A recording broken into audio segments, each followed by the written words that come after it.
তিনি বললেন, আমার একজন চাচাতো বোন ছিলেন যিনি খুব সুন্দরী ছিলেন। একবার খুব বেশি দুর্ভিক্ষ দেখা দিলাম। দুর্ভিক্ষ দেখা দেওয়ার কারণে আমার বোন আমার কাছে আসলেন যে, ভাই আমাকে আপনি কিছু টাকা পয়সা আপনি ঋণ দেন, খরচ দেন। তিনি চিরায়ত হলেন, বোনের প্রতি আকৃষ্ট হলেন।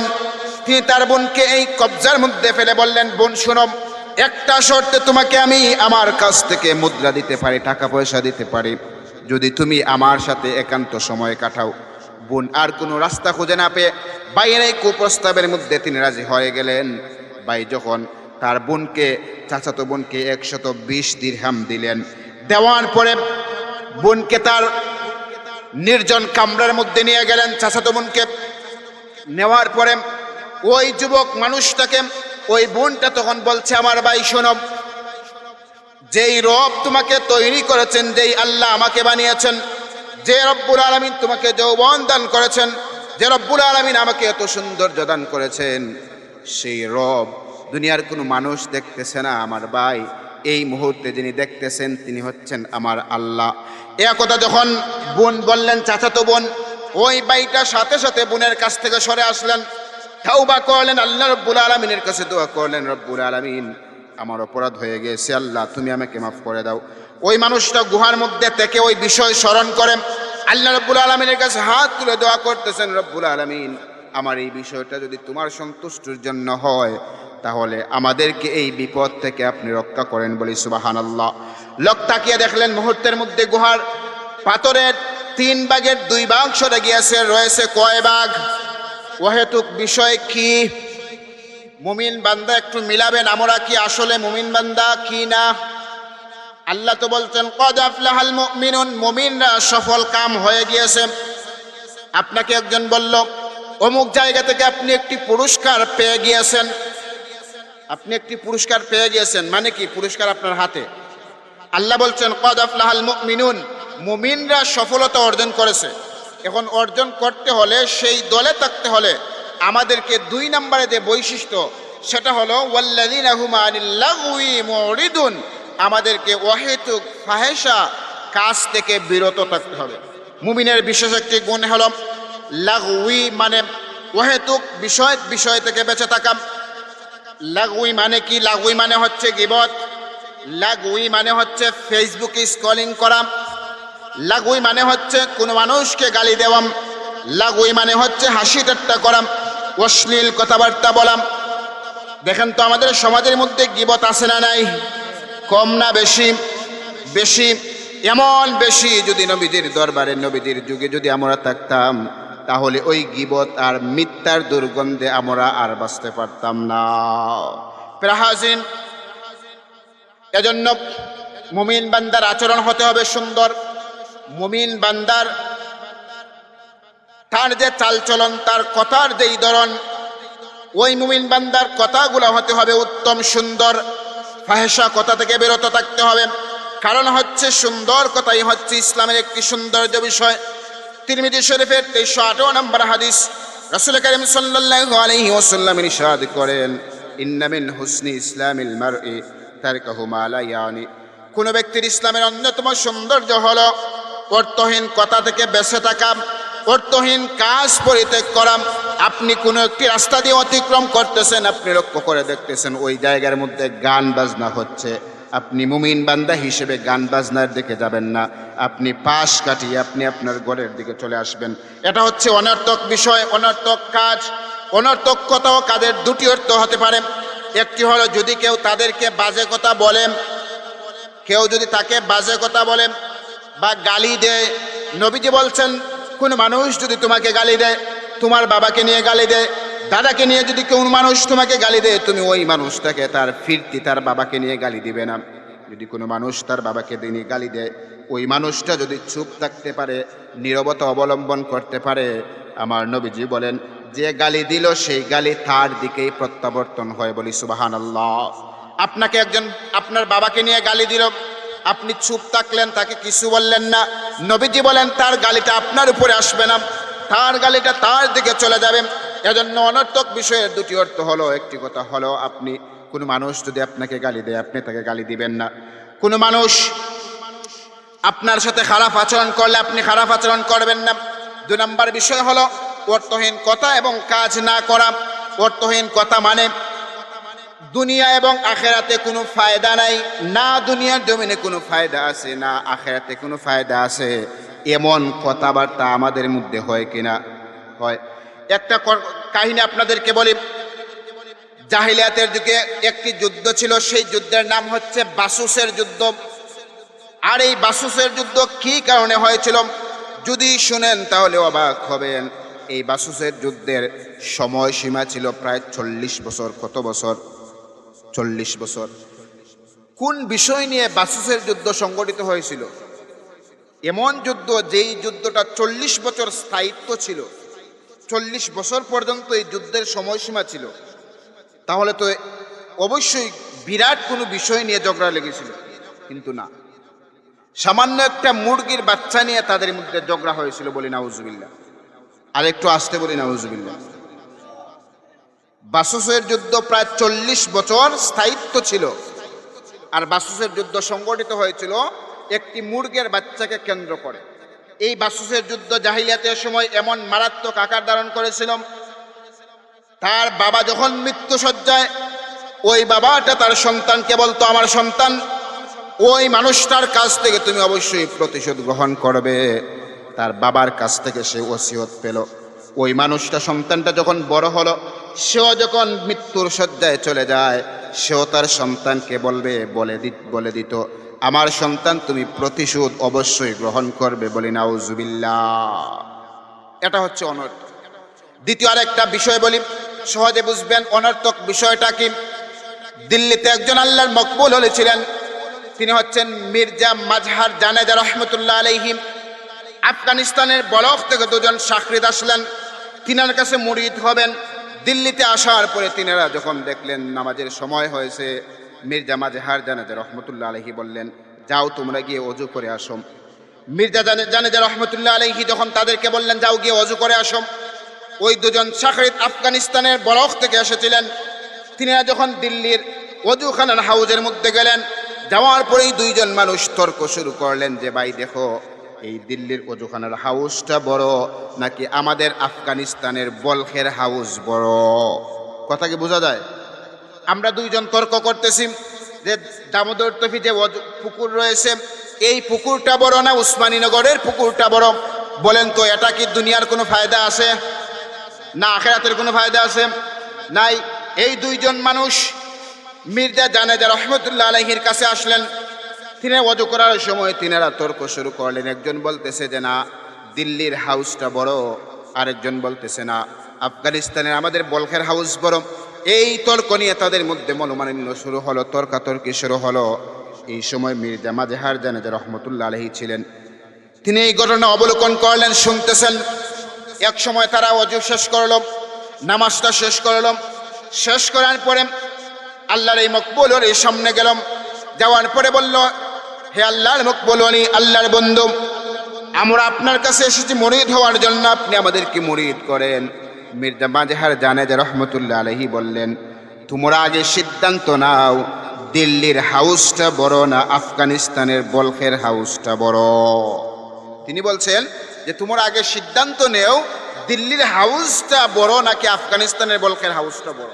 তখন তারা বুঝতে পারলেন যে আল্লাহর এই মকবুল ওলি তো আমাদেরকে নিয়ে এখানে আমাদেরকে হেয় প্রতিপন্ন করতেছেন, আমাদেরকে তিনি একটু শাস্তি দিতেছেন, আমাদের উপর এই কথাটা, আমাদের এই কাজটা তিনার পছন্দ হয় নাই। তখন মির্জা মাজহার জানেজা রহমতুল্লাহ আলাইহি বললেন, এই যে বিষয় দিল্লির হাউস বড় না আফগানিস্তানের বলখের হাউস বড়, এটা যে কোনো একটা বড় হতে পারে, এটা নিয়ে তর্ক বিতর্ক করে তোমাদের কোনো ফায়দা নাই, না দুনিয়াতে কোনো ফায়দা আছে না আখিরাতে কোনো ফায়দা আছে। আজকে দেখা যায় যে আমাদের সায়ের হোস্টেলে বসার পরে শুধু গিবত গিবত গিবত, আছে না নাই? সমাজ নষ্ট হয়ে গিয়েছে গিবতে। দেখবেন 2 জন মানুষ যদি একত্রিত হয় শুধু গিবত, গিবত এমন মারাত্মক জিনিস। আল্লাহ রাব্বুল আলামিন বলেন, তোমাদের মধ্যে কোনো মানুষ তার মৃত ভাইয়ের গোশত খেতে কি পছন্দ করবে? আচ্ছা বলেন তো, এই দামোদর তফি গ্রামের মধ্যে কি কোনো মানুষ আছে যে মানুষ তার মৃত ভাইয়ের গোশত খাবে? আছে? নাই। আপনি যদি তাকে 10 লক্ষ টাকা দেন, তারপরে খাবে? খাবে না। কিন্তু নবীজি বলছে, আল্লাহ রাব্বুল আলামিন বলছেন মানুষ প্রতিনিয়ত মৃত ভাইয়ের গোশত খাচ্ছে।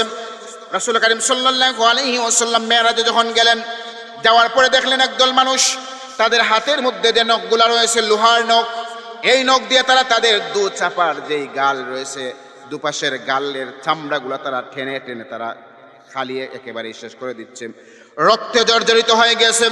রাসূল কারীম সাল্লাল্লাহু আলাইহি ওয়াসাল্লাম বললেন, হে জিবরিল, এ মানুষগুলা কারা?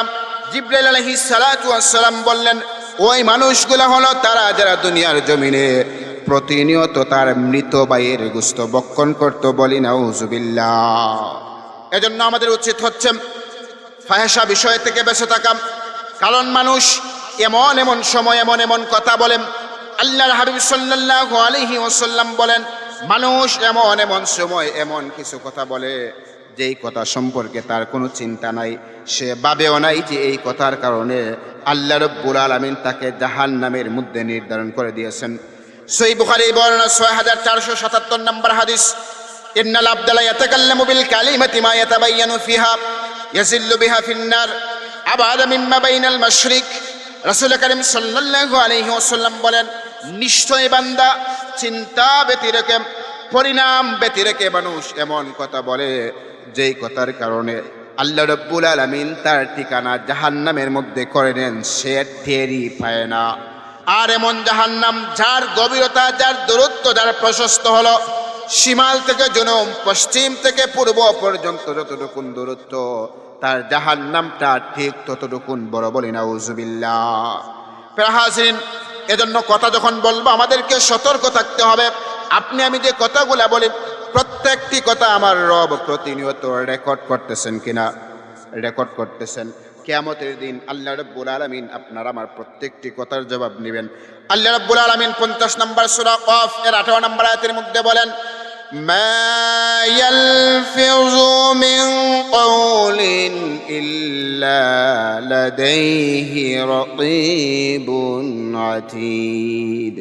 আল্লাহ রাব্বুল আলামিন বলেন, যে কথাই মানুষ উচ্চারণ করে না কেন, তা সংরক্ষণের জন্য তার নিকট সদা প্রহরী আল্লাহ নিযুক্ত করেছেন। বলি সুবহানাল্লাহ। আল্লাহ রাব্বুল আলামিন আমাদের কথাবার্তা, চালচলন সব কিছু রেকর্ড করার জন্য, লিপিবদ্ধ করার জন্য আল্লাহ রাব্বুল আলামিন দুজন ফেরেশতা আমাদের দুই বাহুর মধ্যে আল্লাহ রাব্বুল আলামিন ফিট করে দিয়েছেন।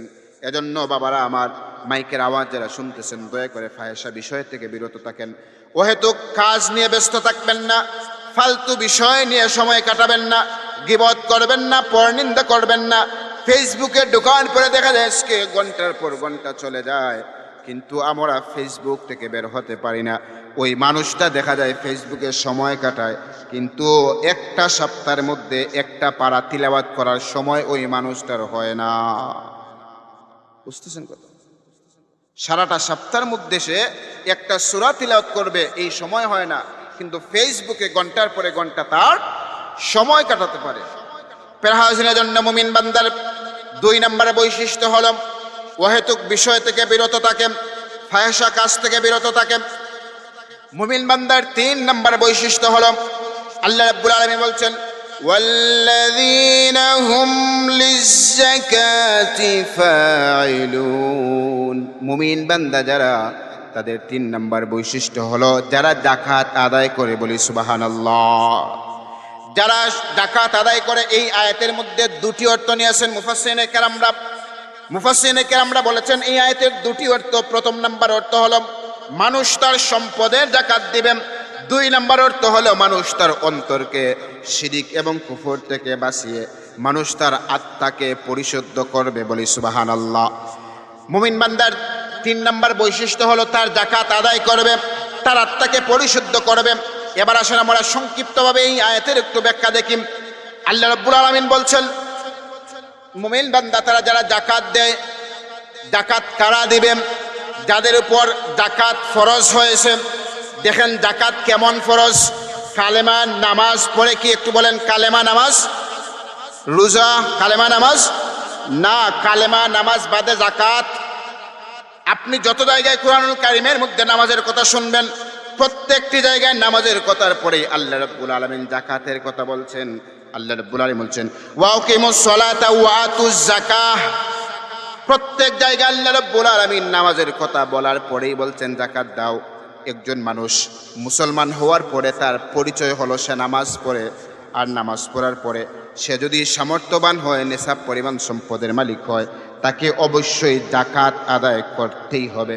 নিসাব কতটুকুন? 7.5 ভরি স্বর্ণ অথবা 52.5 ভরি রূপা। 7.5 ভরি স্বর্ণ অথবা 52.5 ভরি রূপা। 52.5 ভরি রূপার বর্তমান বাজার মূল্য হয়তো 70 থেকে 80 হাজার। বলেন তো সমাজের মধ্যে 70 থেকে 80 হাজার টাকার মালিক মানুষ নাই? এমন মানুষ আছে? 70 থেকে 80 হাজার টাকার মালিক গড়ে গড়ে মানুষ 70 থেকে 80 হাজার টাকার মালিক আছে, কিন্তু যাকাত দেয় না। এবার আসেন, এই যে নেশাব পরিমাণ সম্পদের মালিক, আপনি যাকাত দিলেন না, যাকাত না দিলে আপনার কি হবে? আল্লাহ রাব্বুল আলামিন কুরআনুল কারীমের মধ্যে যাকাত না দেওয়ার সেই ভয়াবহতা আল্লাহ রাব্বুল আলামিন কুরআনুল কারীমের 9 নম্বর সূরা তাওবা 34 এবং 35 নম্বর আয়াতের মধ্যে বলেন। আল্লাহ রাব্বুল আলামিন বলেন, ওয়াল্লাযীনা ইয়াকনিজুনাল যাহাবা ওয়াল ফিদ্দাতা ওয়া লা ইউনফিকুনাহা ফি সাবিলিল্লাহি ফাবাশশিরহুম বিআযাবিন আলীম। আল্লাহ রাব্বুল আলামিন বলেন, ওয়াল্লাযীনা ইয়াকনিজুনাল যাহাবা ওয়াল ফিদ্দা, যারা সোনা এবং রূপা জমা করে রাখে। কি? সোনা এবং রূপা জমা করে রাখে। ওয়ালা ইউনফিকুনাহা ফি সাবিলিল্লাহ, আর যারা এই সোনা এবং রূপা থেকে আল্লাহ রাব্বুল আলামিনের রাস্তায় সদকা করে না, মানে যাকাত দেয় না, ফাবাশশিরহুম বিআযাবিন আলীম, আমার নবী তাদেরকে আপনি শাস্তির সুসংবাদ দেন। চিৎকার দিয়ে বলি নাউজুবিল্লাহ। জাহান্নামের সুসংবাদ মানে আল্লাহ রাব্বুল আলামিন উপহাস করেছেন, তাদেরকে জাহান্নামের সুসংবাদ দাও। পরের আয়াতে আল্লাহ রাব্বুল আলামিন জাহান্নামের মধ্যে কেমন শাস্তি দিবেন আল্লাহ রাব্বুল আলামিন তার বর্ণনা দিয়েছেন। আল্লাহ রাব্বুল আলামিন বলেন, ইয়াউমা ইউহমা আলাইহা ফি নারি জাহান্নাম ফাতুকওয়া বিহা জিবাহুহুম ওয়া জুনুবুহুম ওয়া যুহুরুহুম হাযা মা কানাজতুম লিআনফুসিকুম ফাযুকু মা কুনতুম তাকনিজুন। আল্লাহ রাব্বুল আলামিন বলেন, ইয়াউমা ইউহমা আলাইহা ফি নারি জাহান্নাম, সেদিন জাহান্নামের আগুনে তা উত্তপ্ত করা হবে। যে মানুষ সোনা এবং রূপা জমা করে রাখে, তার যাকাত দেয় না, এমন মানুষ সমাজে নাই। আর একটু আসতে বলি, নাই। ওই মানুষগুলা কান খুলে শুনে রাখো, যারা যাকাত দাও না, সম্পদকে পুঞ্জীভূত করে রাখো। আমার আল্লাহ রাব্বুল আলামিন কিয়ামতের দিন ওই সম্পদগুলাকে আগুনের তাপ দিয়ে উত্তপ্ত করবেন। ফাতুকওয়া বিহা জিবাহুহুম ওয়া জুনুবুহুম ওয়া যুহুরুহুম। এরপরে আল্লাহ রাব্বুল আলামিন ওই সম্পদ দিয়ে তার কপালের মধ্যে, তার বাহুর মধ্যে এবং তার পিঠের মধ্যে সেক দিবেন। বলেন নাউজুবিল্লাহ। প্রশ্ন হলো, আল্লাহ রাব্বুল আলামিন তাকে এই 3টি অঙ্গের কথা কেন বললেন? কপালের কথা কেন বললেন? তার বাহুর কথা কেন বললেন? তার পিঠের কথা কেন বললেন? মুহাদ্দিসিনে কেরামরা এই আয়াতের ব্যাখ্যার মধ্যে উল্লেখ করেছেন, আল্লাহ রাব্বুল আলামিন সাধারণত এই 3টি অঙ্গের কথা বলার কারণ হলো, যে মানুষ সম্পদের মালিক, যাকাত দেওয়ার মালিক, কিন্তু যাকাত দেয় না, দেখবেন ওই মানুষগুলোর কাছে যখন মানুষ, গরিব মানুষ, অসহায় মানুষ যাকাতের টাকার জন্য যায়, যাওয়ার পরে মানুষ কপাল কুসকায় কিনা, কপাল বাজ করে, কপালটা কুস করে, তার মনের মধ্যে কষ্ট নিয়ে বসে, কষ্ট পায়। এরপরে ওই মানুষটা কে করে থাকে, বাহু দিয়ে, হাত দিয়ে এরকম বলে, যাও যাও চলে যাও, যাকাত দিতে পারবো না। এরপরে মানুষটাকে তাড়িয়ে দিয়ে তাকে পিঠ দেখিয়ে মানুষটা ঘরের মধ্যে প্রবেশ করে। এজন্য আল্লাহ রাব্বুল আলামিন বলেন, বান্দা শোনো, তুমি তোমার সম্পদের যাকাত দাও না, এজন্য আমি আল্লাহ রাব্বুল আলামিন তোমার প্রথমে কপালে সেক দিব, বাহুতে সেক দিব এবং পিঠের মধ্যে সেক দিব। এবার একটু চিন্তা করেন তো, আপনার আমার শরীরে কপালে, বাহুতে, পিঠে যদি সেক দেওয়া হয়, শুধু এই 3 জায়গায় ব্যথা লাগবে নাকি সারা শরীরে ব্যথা লাগবে? সারা শরীরে ব্যথা লাগবে। প্রিয় হাজিরিন, শুধু তাই নয়, আপনি যদি সম্পদ পুঞ্জীভূত করে রাখেন, আল্লাহর হাবিব সাল্লাল্লাহু আলাইহি ওয়াসাল্লাম বলেন, এই সম্পদ দিয়ে তাকে কষ্ট দেওয়া হবে। শুধু তাই নয়, এই সম্পদ দিয়ে যখন উত্তপ্ত করে তাকে আঘাত দেওয়া হবে, আবার যখন এই সম্পদটা, গরমটা একেবারেই শেষ হয়ে যাবে, ঠান্ডা হয়ে যাবে, আবার এই জিনিসটাকে গরম করে আল্লাহ তাকে সেক দিবেন। রাসূল কারীম সাল্লাল্লাহু আলাইহি ওয়াসাল্লাম বলেন, এরকম ভাবে চলতে থাকবে কতদিন পর্যন্ত? নবীজি বলেন, ফা ইউকওয়া বিহা জানবুহু ওয়া জিবানুহু, ওয়া যহরুহু, আল্লাহর হাবিব সাল্লাল্লাহু আলাইহি ওয়াসাল্লাম বলেন তার কপাল, তার বাহু, পিঠের মধ্যে আঘাত দেওয়া থাকবে, সেক দিতে থাকবেন। কুল্লামা বারাদাত ওয়াইদাত লাহু, যখনই তা ঠান্ডা হয়ে যাবে আবার তাকে উত্তপ্ত করা হবে। ফি ইয়াউমিন কানা মিকদারুহু 50,000 সানা, কিয়ামতের দিন একদিন হবে 50,000 বছরের সমান। আল্লাহর নবী বলেন যতদিন পর্যন্ত তার ঠিকানা জান্নাত অথবা জাহান্নাম না হবে ততক্ষণ পর্যন্ত তাকে আঘাত দেওয়া হবে। বলি নাউজুবিল্লাহ। শুধু তাই নয়, সহিহ মুসলিমের, সহিহ বুখারীর বর্ণনা 1403 নম্বর হাদিস, আল্লাহর হাবিব সাল্লাল্লাহু আলাইহি ওয়াসাল্লাম বলেন মান আতাহুল্লাহু মালান ফালাম ইউদ্দি যাকাতাহু, যে ব্যক্তিকে আল্লাহ রাব্বুল আলামিন ধন সম্পদের মালিক বানিয়েছেন কিন্তু সেই মানুষ তার ধন সম্পদের যাকাত দেয় না, যাকাত আদায় করে না, মুসিলা লাহু মালুহু ইয়াউমাল কিয়ামাতি শুজাআন আকরা, আল্লাহ রাব্বুল আলামিন কিয়ামতের দিন সেই সম্পদকে বিষধর সাপে রূপান্তরিত করবেন। একটু কান খুলে শুনেন, অন্তরের কান দিয়ে শোনেন, মনোযোগ দিয়ে শোনেন। বাবা দেখেন সম্পদ রয়েছে কিন্তু যাকাত দেন নাই, এই সম্পদটাকে আল্লাহ রাব্বুল আলামিন বিষধর টেকুসারে রূপান্তরিত করবেন। এরপরে সেই সাপটা কি করবে? লাহু জাবিবাতান, যার দুটি বিষধর এই দাঁত থাকবে, এই সাপের বিষধর দাঁত থাকবে, এই দাঁত দিয়ে ইউতাওয়াকু ইয়াউমাল কিয়ামা, সেটিকে কিয়ামতের দিন তার গলার মধ্যে বেরি হিসেবে পরিধান করিয়ে দেওয়া হবে। এই সম্পদটা টেকুসারে রূপান্তরিত করা হবে। এরপরে এই সাপটাকে তার গলার মধ্যে বেরি হিসেবে পরিয়ে দেওয়া হবে। এরপরে ওই সাপটা তার মুখের মধ্যে এরকম ফেনা ধরবে। আল্লাহর হাবিব সাল্লাল্লাহু আলাইহি ওয়াসাল্লাম বলেন তখন তার মুখের মধ্যে আঘাত করবে, ডান গালে আঘাত করবে, বাম গালে আঘাত করবে। আঘাত করতে করতে তাকে বলতে থাকবেন আনা মালুকা আনা কানসুকা, আমি হচ্ছে তোমার মাল, আমি হচ্ছে তোমার পুঞ্জীভূত করে রাখা সেই সম্পদ। বলি নাউজুবিল্লাহ। এই সম্পদ আপনাকে সাপ হয়ে কবরে কামড়াবে, কিয়ামতের দিন কামড়াবে, জাহান্নামে সেই সাপ আপনাকে কামড়াবে। হাজরিন, এজন্য আমাদের উচিত হচ্ছে যাদের যাকাত দেওয়ার সামর্থ্য আছে যাকাত আদায় করবেন। যদি আপনার উপর 5 লক্ষ টাকা যাকাত আসে, 1 লক্ষ টাকা যাকাত আদায় করলেন, 4 লক্ষ ব্যাংকে রেখে দিলেন, এই 4 লক্ষ সাপ হয়ে আপনাকে কামড়াবে। এমন সম্পদের মালিক আপনাদের গ্রামে নাই? আওয়াজে মনে হয় আর কেউ নাই। যদি থেকে থাকেন দয়া করে যাকাতটা আদায় করবেন। ফেরা হাজরিন, এবার আসেন, যেহেতু সময় সংক্ষিপ্ত সেদিকে আর যাচ্ছি না। এই আয়াতের 2 নম্বর অর্থ হলো আল্লাযীনা হুম লিযাকাতি ফাঈলুন, যারা তাদের নফসকে আত্মশুদ্ধি করেছে, নফসকে পবিত্র করেছে। নফসকে পরিশুদ্ধ করা মানে কি? আপনি আপনার নফসটাকে শিরিক এবং কুফর থেকে আপনি বাঁচিয়ে রাখবেন।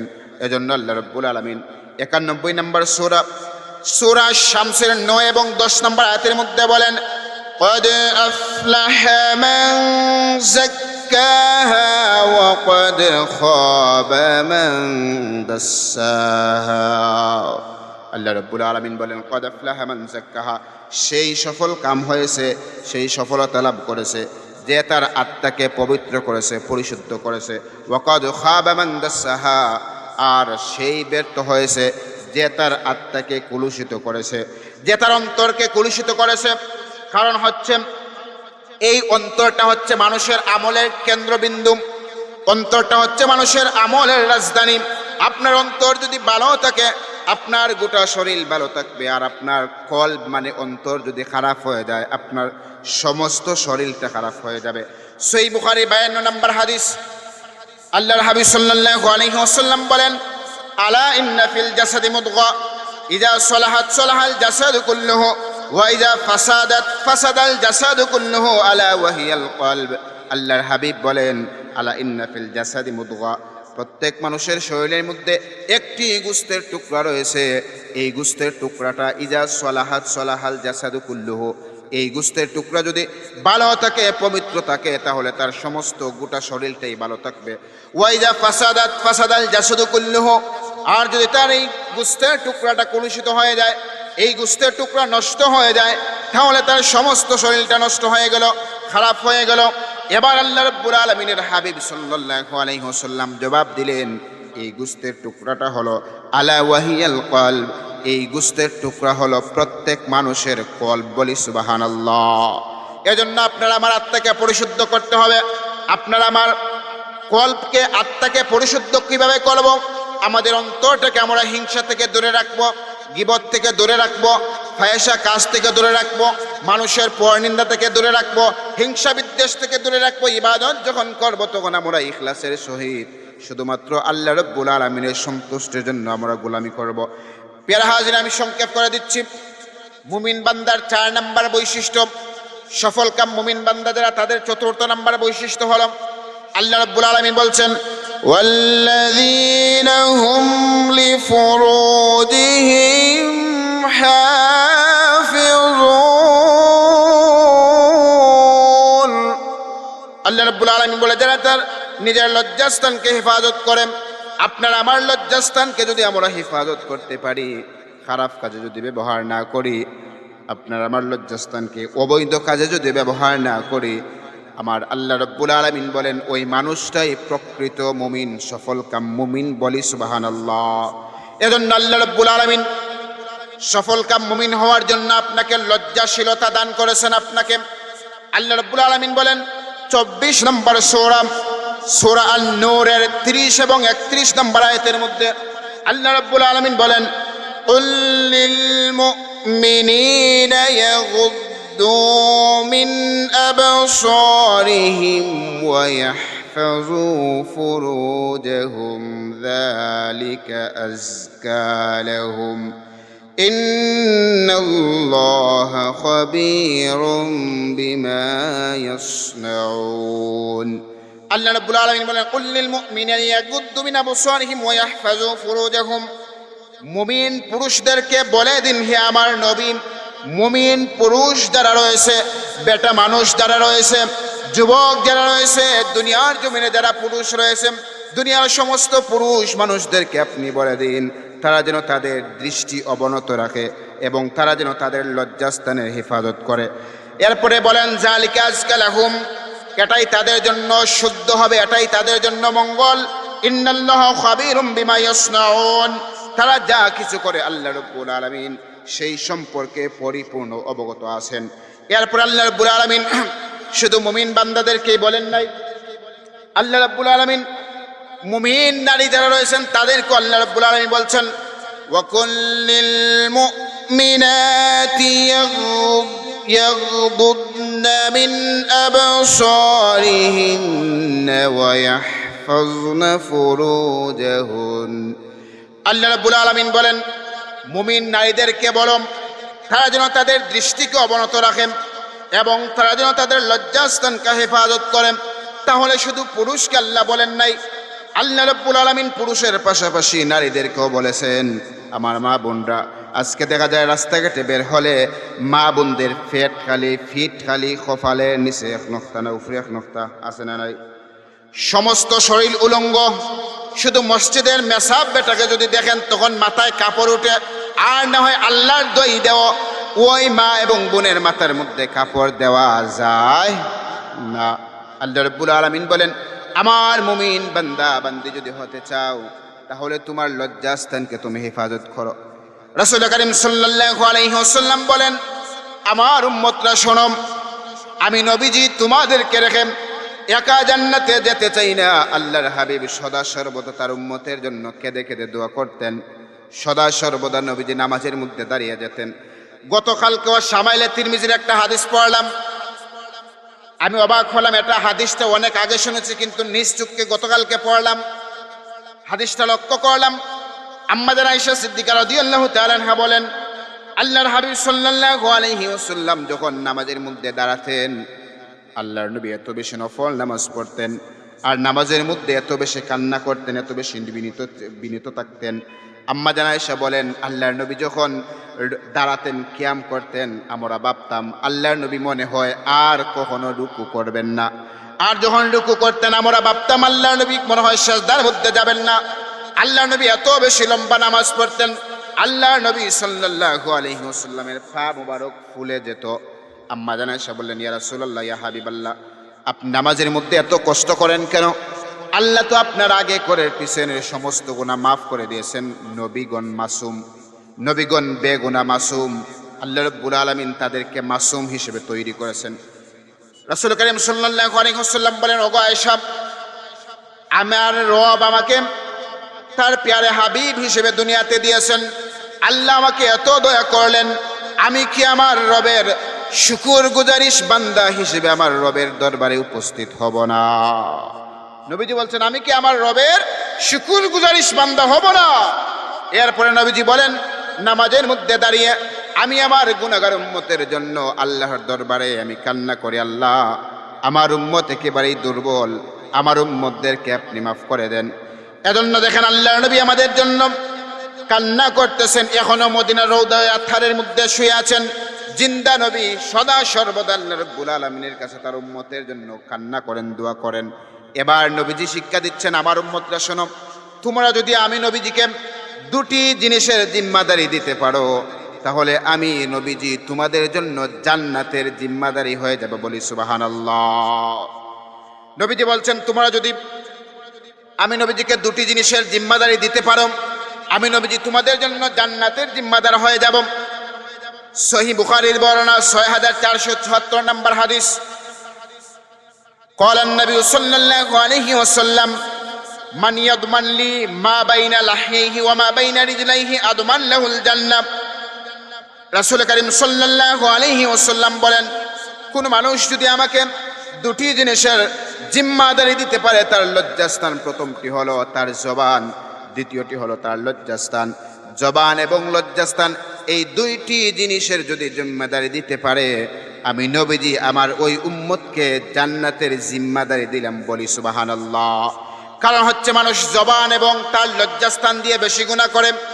কারণ হচ্ছে গুনাহের মা হলো মিথ্যা বলা, আর মানুষ মিথ্যা। এজন্য নবীজি বলছেন, তোমরা যদি আমাকে এই দুইটি জিনিসের জিম্মাদারি দাও, আমি তোমাদের জন্য জান্নাতের জিম্মাদার হয়ে যাব।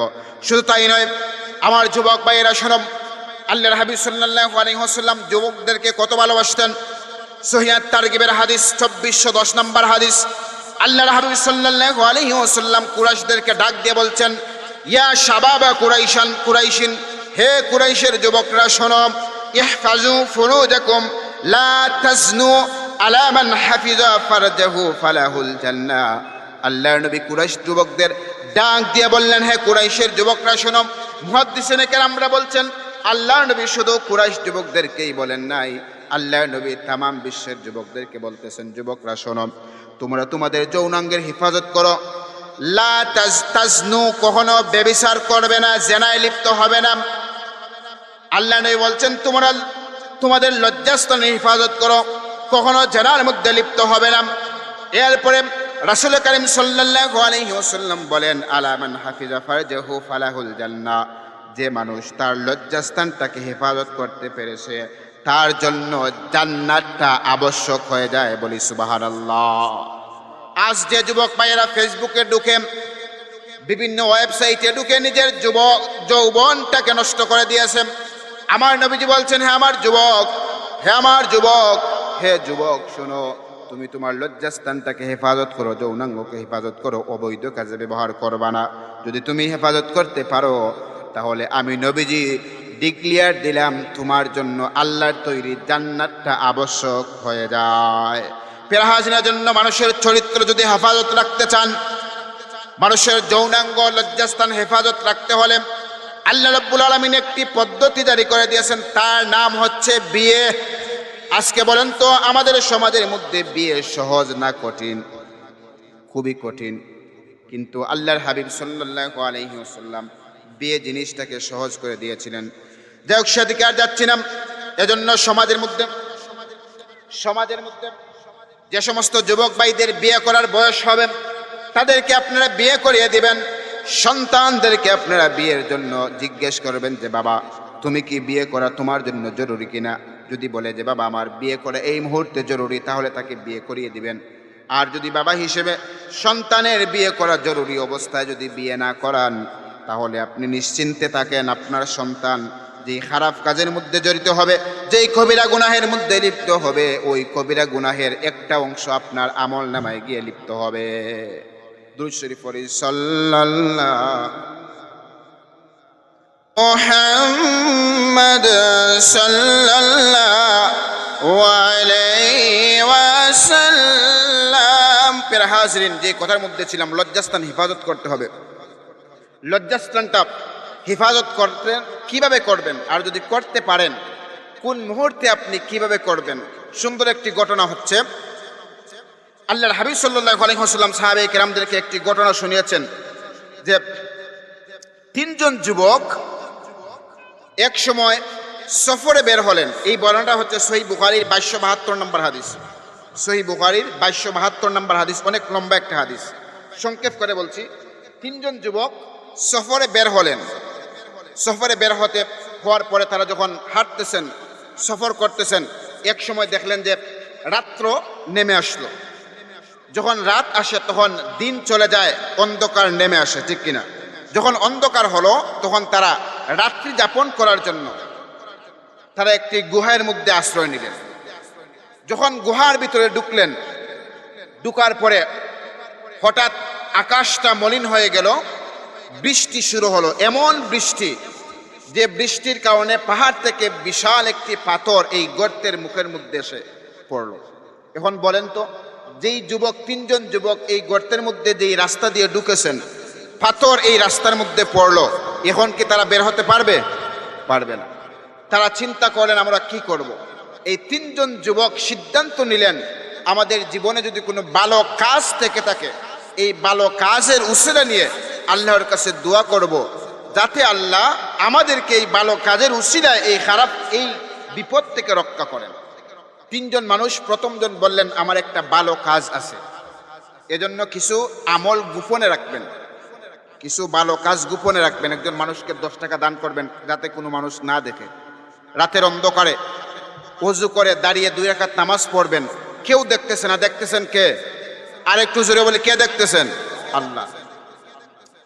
তো এই তিনজন যুবকের মধ্যে একজন ছিলেন যিনি তার মা বাবার খুব বেশি খেদমত করতেন। যাই হোক, তিনি তার মা বাবার সাথে ভালো আচরণ করার কারণে একদিন তার বাবা এবং মাকে দুধ পান করানোর সময় যখন হলো, তখন তিনি অনেক দূর বকরির ফাল নিয়ে গেলেন। সন্ধ্যা গণিয়ে আসলো, এমন সময় তিনি বাড়িতে ফিরে আসতে পারলেন না। বাড়িতে আসতে আসতে এমন সময় আসলেন, বাড়িতে আসার পরে দেখলেন তিনার বাবা এবং মা ঘুমিয়ে গিয়েছেন। তিনার আখলাক ছিল, তিনি তিনার বাবা এবং মাকে দুধ পান না করানোর আগ পর্যন্ত বাচ্চাদেরকে দুধ পান করাতেন না। তিনি এসে যখন দেখলেন বাবা মা ঘুমিয়ে গেছেন, তিনি চিন্তা করলেন যে আমার বাবা মাকে উপোস রেখে আমি আমার সন্তানদেরকে দুধ পান করাবো না। তিনি অপেক্ষা করলেন, বাচ্চারা এদিকে দুধ খাওয়ার জন্য, খাবারের জন্য বাবার কাছে হাউমাউ করে কাঁদতেছে, কিন্তু বাবা বাচ্চাদেরকে দুধ দিচ্ছেন না। যখন ফজরের আজান হলো তখন বাবা এবং মা ঘুম থেকে জাগলেন। জাগার পরে বাবা মা অবাক হলেন যে সন্তান, তুমি আমাদের পাশে দুধের পেয়ালা নিয়ে দাঁড়িয়ে আছো। তিনি বিস্তারিত ঘটনা বললেন আর বললেন, মা বাবা, আপনাদেরকে দুধ পান না করানোর আগ পর্যন্ত বাচ্চাদেরকে দুধ পান করানো এটা আমি ভালো মনে করি নাই, এজন্য এখনো দাঁড়িয়ে আছি, আমার বাচ্চারা এখনো না খেয়ে ঘুমিয়ে আছে। মা বাবা তার জন্য দোয়া করলেন। তিনি এই বিষয়টা নিয়ে আল্লাহর কাছে হাত তুললেন, হে আল্লাহ, এই বিষয়টা যদি আমার বাবা এবং মাকে আমার সন্তানের চাইতে প্রাধান্য দিয়েছি, এটা যদি আপনার কাছে ভালো হয়, এই কাজের উসিলায় আমাদেরকে এই বিপদ থেকে রক্ষা করেন। তারা তাকিয়ে দেখলেন মুহূর্তের মধ্যে পাথরের 3 ভাগের 1 ভাগ সরে গেল। বলি আল্লাহু আকবার। প্রিয় হাজিরিন, দ্বিতীয় নাম্বার ব্যক্তি বললেন, শোনো, আমার একটি ঘটনা রয়েছে। তিনি বললেন, আমার একজন চাচাতো বোন ছিলেন যিনি খুব সুন্দরী ছিলেন। একবার খুব বেশি দুর্ভিক্ষ দেখা দিলাম। দুর্ভিক্ষ দেখা দেওয়ার কারণে আমার বোন আমার কাছে আসলেন যে ভাই, আমাকে আপনি কিছু টাকা পয়সা আপনি ঋণ দেন, খরচ দেন। তিনি চিরায়ত হলেন, বোনের প্রতি আকৃষ্ট হলেন।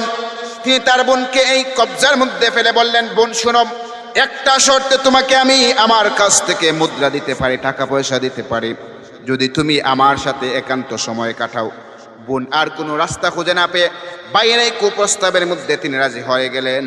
ভাই যখন তার বোনকে, চাচাতো বোনকে 120 দিরহাম দিলেন।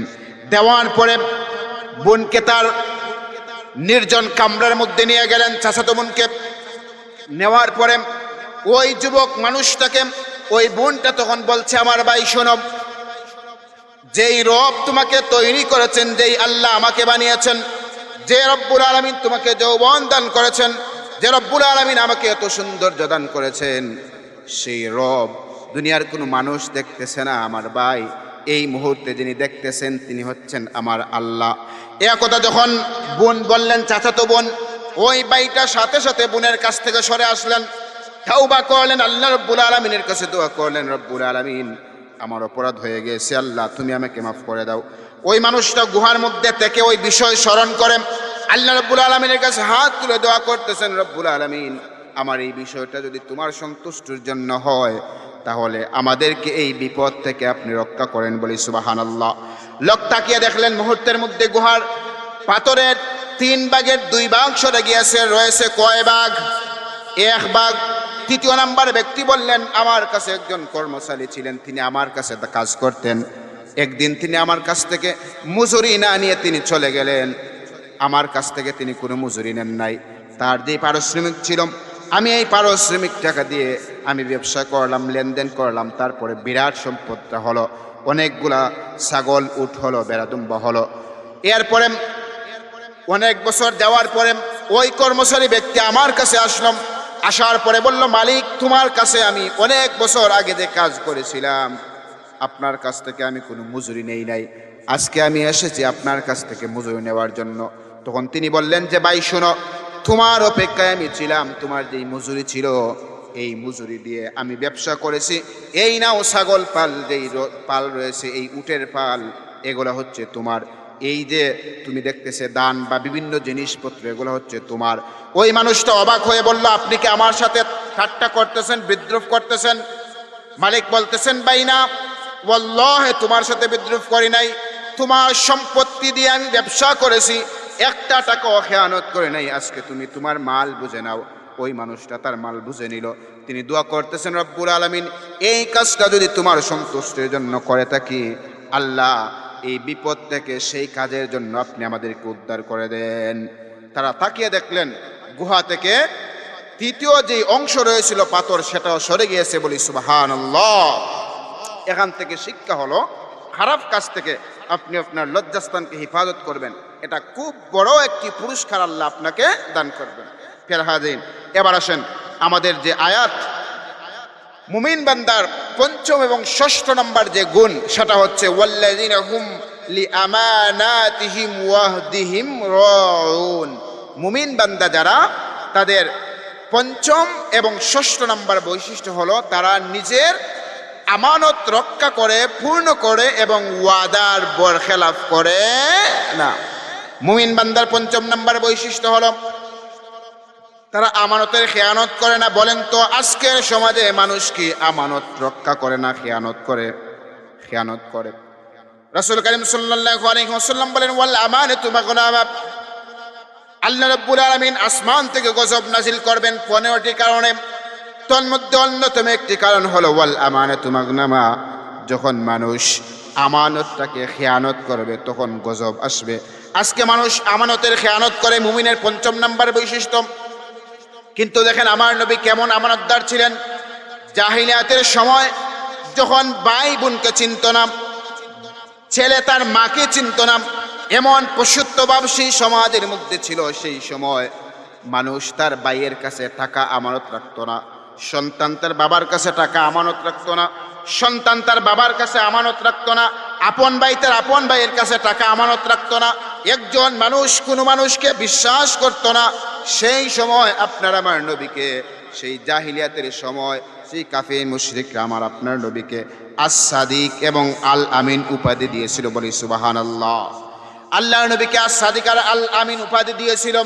কেমন বিশ্বাসী ছিলেন আমার নবী! শুধু তাই নয়, আল্লাহর হাবিব সাল্লাল্লাহু আলাইহি ওয়াসাল্লামের কাছে কাফির মুশরিকদের যে আমানত ছিল, আল্লাহর হাবিব যখন আল্লাহ রাব্বুল আলামিনের আদেশে মক্কা থেকে মদিনায় হিজরত করবেন, কাফির মুশরিকদের অনেকগুলো সম্পত্তি নবীজির কাছে আমানত ছিল।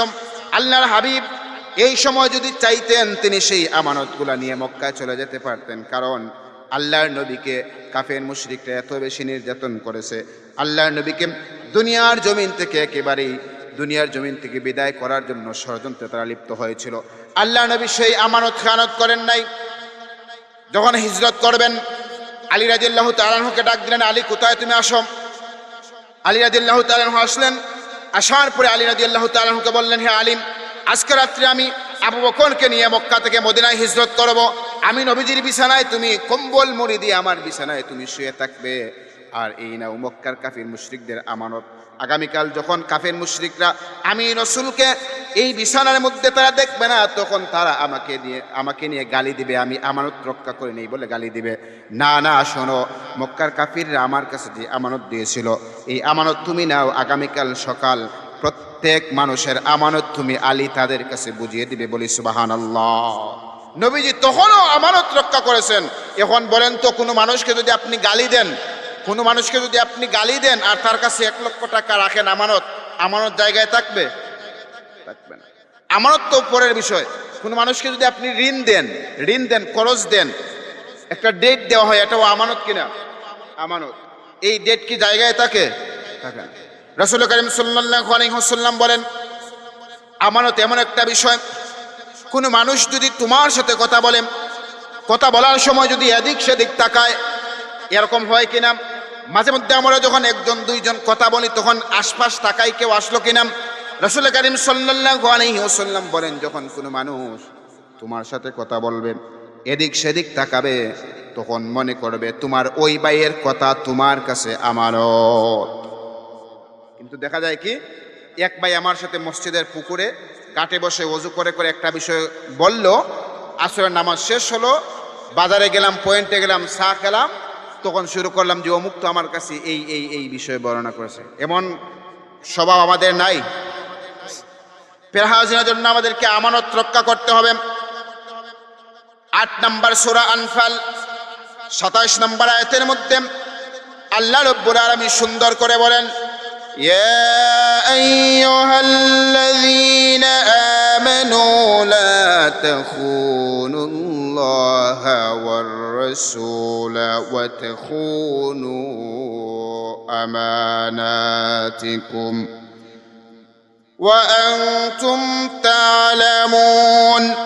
আল্লাহ রাব্বুল আলামিন বলেন, হে মুমিনগণ, তোমরা জেনে বুঝে আল্লাহ এবং তার রাসূলের সঙ্গে বিশ্বাসঘাতকতা করবে না, এবং তোমরা যেই বিষয়ে তোমাদেরকে আমানত প্রাপ্ত হয়েছে, তোমরা যেই বিষয়ে আমানত প্রাপ্ত হয়েছে, তোমাদেরকে যেই আমানত দেওয়া হয়েছে, তোমরা তাতে বিশ্বাস ভঙ্গ করো না, আমানত ভঙ্গ করো না। 4 নম্বর সূরা নিসা 58 নম্বর আয়াতের মধ্যে আল্লাহ রাব্বুল আলামিন বলেন, ইন্নাল্লাহা ইয়া'মুরুকুম আন তুওয়াদ্দুল আমানাতি ইলা আহলিহা।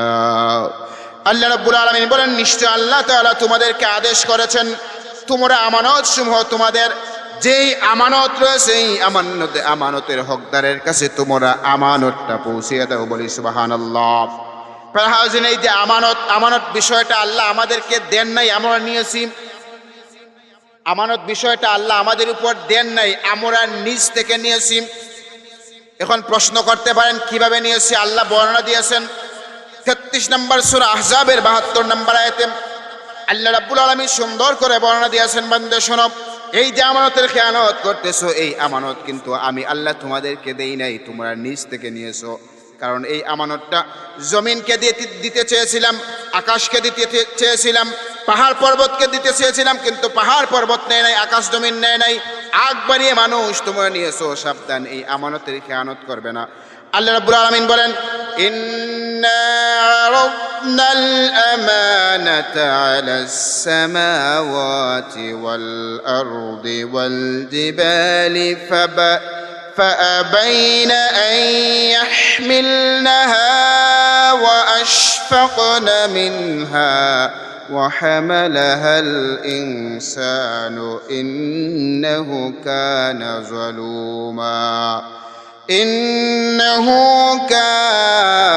ظلوما جهولا। আল্লাহ রাব্বুল আলামিন বলেন, ইন্না আরাদনাল আমানাতা আলাস সামাওয়াতি ওয়াল আরদি ওয়াল জিবাল, নিশ্চয় আমি এ আমানত পেশ করেছিলাম আকাশ মণ্ডলীকে, জমিনকে, পাহাড় পর্বতকে। ফাআবাইনা আন ইয়াহমিলনাহা, কিন্তু তারা এই আমানত নিতে তারা অস্বীকৃতি জানালো। আকাশ আমার কাছ থেকে আমানত নেয় নাই, জমিন আমার কাছ থেকে আমানত নেয় নাই, পাহাড় পর্বত আমার কাছ থেকে আমানত নেয় নাই। কিন্তু কি হলো? ওয়া হামালাহাল ইনসান, কিন্তু আমার কাছ থেকে মানুষ আগ বাড়িয়ে আমানত নিয়েছে। ইন্নাহু কানা যালুমান জাহুলা। আল্লাহ রাব্বুল আলামিন বলেন বস্তুত সে গুর জালেম, সে খুবই অজ্ঞ। আল্লাহ রাব্বুল আলামিন বলেন সে অজ্ঞ, খুবই জালিম, এজন্য সে তার উপর আমানত নিয়েছে। এজন্য আমাদেরকে হুঁশিয়ার থাকতে হবে, আমানতের খেয়ানত করা যাবে না। কোনো মানুষ যদি আপনার কাছে কোনো একটা বিষয় আমানত রাখে, আপনি খেয়ানত করবেন না। এজন্য রাসূল করিম সাল্লাল্লাহু আলাইহি ওয়াসাল্লাম বলেন, কোনো মানুষ যদি আপনার কাছে পরামর্শ চায়, কোনো মানুষ যদি কারো কাছে কোনো বিষয়ের পরামর্শ চায়, তাহলে ওই পরামর্শ চাওয়াটাও ওই মানুষের আমানত আপনার কাছে। বলি সুবহানাল্লাহ। পেরাহাজিন এবার আসেন, মুমিন বান্দার 6 নম্বর বৈশিষ্ট্য হলো ওয়াহদিহিম রান। মুমিন বান্দার 6 নম্বরে বৈশিষ্ট্য হলো সে তার ওয়াদা রক্ষা করে। কোনো মানুষকে যদি সে ওয়াদা করে, ওয়াদা দেয়, তাহলে তার ওয়াদার বরখেলাপ করে না, ওয়াদা রক্ষা করে। আল্লাহ রাব্বুল আলামিন 17 নম্বর সূরা বনী ইসরাঈল 34 নম্বর আয়াতের মধ্যে বলেন ওয়া আউফু বিল আহদি ইন্নাল আহদা কানা মাসউলা। আর অঙ্গীকার পূরণ করো, নিশ্চয়ই অঙ্গীকার সম্পর্কে আল্লাহ তোমাদেরকে জিজ্ঞেস করবেন। আল্লাহ রাব্বুল আলামিন বলছেন তোমরা অঙ্গীকার পূর্ণ করো, নিশ্চয়ই অঙ্গীকার সম্পর্কে তোমাদেরকে জিজ্ঞেস করা হবে। 5 নম্বর সূরা মায়েদার 1 নম্বর আয়াতের মধ্যে আল্লাহ রাব্বুল আলামিন বলেন ইয়া আইয়ুহাল্লাযীনা আমানু আউফু বিল উকুদ। আল্লাহ রাব্বুল আলামিন বলেন হে মুমিনগণ, তোমরা তোমাদের অঙ্গীকার সমূহ পূর্ণ করো। এজন্য আমাদেরকে আমাদের ওয়াদা রক্ষা করতে হবে। আপনি যদি ওয়াদা রক্ষা না করেন, তাহলে আপনি মুনাফিক হিসেবে পরিচিতি লাভ করবেন। আপনি যদি ওয়াদা রক্ষা না করেন, আপনি মুনাফিক হিসেবে সমাজের মধ্যে পরিচিতি লাভ করবেন। আল্লাহর হাবিব সাল্লাল্লাহু আলাইহি ওয়াসাল্লাম বলেন মুনাফিক মানুষের 3টি বৈশিষ্ট্য। 1 নম্বরে হলো ইযা হাদ্দাসা কাযাবা, যখন কথা বলে মিথ্যা বলে। ওয়া ইযা ওয়াদা আখলাফা, আর যখন ওয়াদা করে তখন শেষেই ওয়াদা ভঙ্গ করে। ওয়া ইযা তুমিনা খান, আর যখন তার কাছে আমানত রাখা হয় তখন সেই আমানতের খেয়ানত করে। সমাজের মধ্যে যদি দেখেন এই 3টি বিষয় কোনো মানুষ খেয়ানত করেছে, কথা বলতে মিথ্যা বলে, ওয়াদা করলে ভঙ্গ করে, আমানত রাখলে খেয়ানত করে, তাহলে ওই মানুষটা বুঝে নেবেন নিঃসন্দেহে ওই মানুষ হচ্ছে মুনাফিক। ফের হাজির, আমি আমার আলোচনার শেষের দিকে যাচ্ছি। 7 নম্বর বৈশিষ্ট্য হলো ওয়াল্লাযীনা হুম আলা সালাওয়াতিহিম ইউহাফিজুন। আল্লাহ রাব্বুল আলামিন বলেন যারা নিজেদের নামাজে পরিপূর্ণ রক্ষণাবেক্ষণ করে। মানে হলো আপনি আপনার নামাজটা সময় মতো আদায় করবেন। যখন নামাজের ওয়াক্ত হবে আপনি তখনই নামাজটা আদায় করবেন। আমার 15 মিনিট আগে সিগন্যাল দিবেন। আল্লাহ রাব্বুল আলামিন বলছেন মুমিন বান্দার 7 নম্বর বৈশিষ্ট্য হলো যারা তাদের নামাজটা পরিপূর্ণভাবে রক্ষণাবেক্ষণ করে। মানে হলো আপনি 1 ওয়াক্ত নামাজ আদায় করবেন, 4 ওয়াক্ত আদায় করবেন না, বিষয়টা এমন নয়। 4 ওয়াক্ত নামাজ পড়বেন, 1 ওয়াক্ত নামাজ পড়বেন না, বিষয়টা এমন নয়। পরিপূর্ণ রক্ষণাবেক্ষণ মানে হলো আপনি 5 ওয়াক্ত নামাজটা সঠিক সময় যথারীতি আদায় করবেন। আপনি যদি 5 ওয়াক্ত নামাজ যথারীতি সময় মতো আদায় করেন, তাহলে আপনি মুমিন বান্দা বনতে পারবেন। এখন এই যে নামাজ, আমরা 4 ওয়াক্ত নামাজ যদি আমরা মসজিদে গিয়ে নামাজ পড়ি, কিন্তু ফজরের সময় মসজিদে যাই না, সময় মতো আদায় করি না। সকাল 9টা-10টার দিকে যখন ঘুম আমাদের ভাঙে তখন আমরা ওযু করি, তারপরে কাজা পড়ি। কিন্তু আল্লাহ রাব্বুল আলামিন কুরআনুল কারীমের মধ্যে বলছেন 4 নম্বর সূরা নিসা 103 নম্বর আয়াতের মধ্যে আল্লাহ রাব্বুল আলামিন বলেন ইন্নাস সালাতা কানাত আলাল মুমিনিনা কিতাবাম মাওকুতা। আল্লাহ রাব্বুল আলামিন বলেন নিশ্চয় নির্দিষ্ট সময়ে নামাজ পড়া বান্দাদের উপর ফরজ। নিশ্চয় নির্দিষ্ট সময় আপনাকে নামাজ পড়তে হবে। কিন্তু দেখা যায় যে আমরা মুমিন পরিচয় দেই, আমরা জান্নাতুল ফেরদৌসের উত্তরাধিকারী হতে চাই, কিন্তু নামাজটাকে আমরা সময় মতো আদায় করতে রাজি না। এজন্য আমাদেরকে নামাজটা সঠিকভাবে আদায় করতে হবে। 2 নম্বর সূরা বাকারার 238 নম্বর আয়াতের মধ্যে আল্লাহ রাব্বুল আলামিন বলেন হাফিজু আলাস সালাওয়াতি ওয়াস সালাতিল উসতা ওয়া কুমু লিল্লাহি কানিতিন। আল্লাহ রাব্বুল আলামিন বলেন হাফিজু আলাস সালাওয়াতি ওয়াস সালাতিল উসতা, তোমরা নামাজের প্রতি যত্নবান হও, বিশেষ করে উস্তা মানে মধ্যবর্তী নামাজ। এরপরে বলেন তোমরা নামাজের মধ্যে বিনীতভাবে বয় এবং ভীত সন্ত্রস্তভাবে নামাজের মধ্যে দাঁড়াও। মুহসিনে কেরামরা বলেন উস্তা মানে হলো মধ্যবর্তী নামাজ, আর মধ্যবর্তী নামাজটাই হলো আসরের নামাজ। মুফাসসিরিনে কেরামরা বলছেন আসরের নামাজটা আদায় করার জন্য আল্লাহ বলছেন কোরআনুল কারীমের মধ্যে, আর আমার নবী রাসূল কারীম সাল্লাল্লাহু আলাইহি ওয়াসাল্লাম বলেন যে মানুষটার আসর কাজা হলো, যেই মানুষটা আসরের নামাজ নষ্ট করলো, ওই মানুষটা যেন সমস্ত দুনিয়াটাই নষ্ট করে ফেললো। বুখারী শরীফের 553 নম্বর হাদিস, মান তারাকা সালাতাল আসর ফাকাদ হাবিতা আমালুহু, যে মানুষ যে ব্যক্তি আসরের সালাত ছেড়ে দেয় তার আমল বিনষ্ট হয়ে গেল, তার সমস্ত আমলটা নষ্ট হয়ে গেল। এজন্য রাসূল কারীম সাল্লাল্লাহু আলাইহি ওয়াসাল্লাম আমাদেরকে নির্দেশ দিয়েছেন, আমার উম্মতরা শোনো, তোমরা নামাজটা সঠিকভাবে আদায় করো, নামাজ কাজা করবা না। কারণ হচ্ছে বাইনাল আবদি ওয়া বাইনাল কুফরি তারকুস সালাহ, বান্দা এবং কুফরের মধ্যে পার্থক্যকারী জিনিস হলো নামাজ। যে নামাজ পড়বে সে মুসলমান, আর যে নামাজ পড়বে না সে মুসলমান দাবি করতে পারবে না। এই 7টি বৈশিষ্ট্য যাদের মধ্যে থাকবে, এই 7টি বৈশিষ্ট্য যারা অর্জন করবে, আল্লাহ রাব্বুল আলামিন আবার বলছেন এই 7টি আয়াত, এই 7টি বৈশিষ্ট্য বর্ণনা করার পরে আমার আল্লাহ রাব্বুল আলামিন বলেন উলাইকা হুমুল ওয়ারিসুন আল্লাযীনা ইয়ারিসুনাল ফিরদাউসা হুম ফিহা খালিদুন। এবার আল্লাহ রাব্বুল আলামিন বলছেন উলাইকা হুমুল ওয়ারিসুন, তারাই হলো উত্তরাধিকারী, আল্লাযীনা ইয়ারিসুনাল ফিরদাউস, তারা জান্নাতুল ফেরদৌস লাভ করবে, হুম ফিহা খালিদুন, তারা চিরকাল এই জান্নাতের মধ্যে বসবাস করবে। বলি সুবহানাল্লাহ। তাহলে এই যে 7টি বৈশিষ্ট্য, মুমিন বান্দা সফলকাম মুমিন বান্দা হতে গেলে এই 7টি বৈশিষ্ট্য আপনাকে অর্জন করতেই হবে। এই 7টি বৈশিষ্ট্য অর্জন করতে পারলে জান্নাতুল ফেরদৌসে আমরা প্রবেশ করব। এবার আসেন আমরা রবের কাছে দোয়া করি আল্লাহ যেন আমাদেরকে 7টি বৈশিষ্ট্য অর্জন করার তৌফিক দান করেন।